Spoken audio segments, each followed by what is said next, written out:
gómìnà tẹ́lẹ̀ ní ìpínlẹ̀ Ọ̀ṣun tó tún jẹ́ mínísítà ọ̀rọ̀ ààbò inú-ìlú àná lórílẹ̀‐èdè Nàìjíríà ìyún ọ̀gbẹ́ni Abdulrauf Adésọjí Arẹ́gbẹ́ṣọlá ó mà ti tú àṣírí ńlá nípa ìdí tó fi kúrò nínú ẹgbẹ́ òṣèlú All Progressives Congress APC tó darapọ̀ mọ́ ẹgbẹ́ òṣèlú African Democratic Congress ADC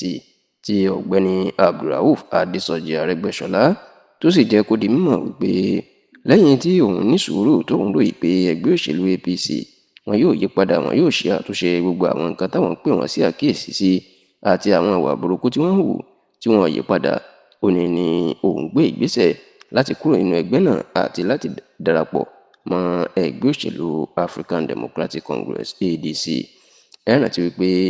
ògúnnágbòǹgbò lára àwọn tí wọ́n dá ẹgbẹ́ òṣèlú All Progressives Congress APC sílẹ̀ ní ọ̀gbẹ́ni Abdulrauf Adésọjí Arẹ́gbẹ́ṣọlá nígbà tó sì fi wà nínú ẹgbẹ́ òṣèlú APC. Gbogbo ayé ló mọ̀ gẹ́gẹ́ bí ẹni tó súnmọ́ ààrẹ Bọ́lá Ahmed Tinubu jù nídìí òṣèlú. Kódà ọlọ́wọ̀ ọ̀tún Tinubu ni wọ́n máa ń pe Arẹ́gbẹ́ṣọlá.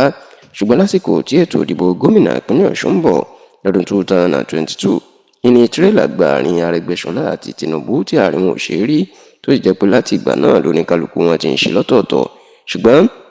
níṣe ni Arẹ́gbẹ́ṣọlá ó sì dúró sínú ẹgbẹ́ òṣèlú APC bó tiẹ̀ jẹ́ pé kò bá igun ẹgbẹ́ òṣèlú APC tí Tinubu ṣe kó tó wá di ọdún tó kọjá tí bàbá náà tí ó kúrò nínú ẹgbẹ́ òṣèlú APC pátápátá tó sì darapọ̀ mọ́ ẹgbẹ́ òṣèlú ADC, ìyẹn ẹgbẹ́ táwọn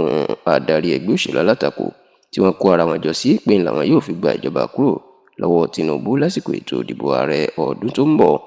Níbi tí wọ́n kò kóyàn Arẹ́gbẹ́ṣọlá kéré dé nínú ẹgbẹ́ òṣèlú ADC tó darapọ̀ mọ́ yìí, òun ni wọ́n tún fi ṣe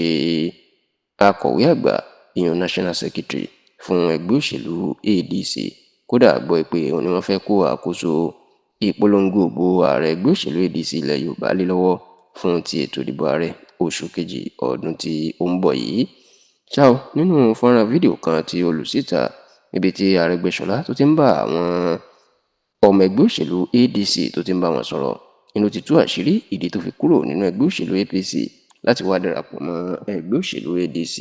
Nínú ọ̀rọ̀ bàbá Kàbírù gẹ́gẹ́ bí ó ṣe máa ń pe Arẹ́gbẹ́ṣọlá ló ti jẹ́ kó di mọ̀ pé lẹ́yìn tí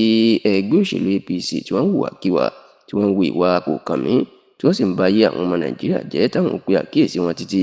ṣùgbọ́n tí wọ́n kọ etí ìkún tí wọ́n dáhùn tí wọ́n gbọ́ ìmọ̀ràn. Ó ní àsìkò ìgbà náà ìní òun pinnu pé ó ti tó gẹ́ alùbàtà kan kì í dárin tóun sì lọ darapọ̀ mọ́ ẹgbẹ́ òṣèlú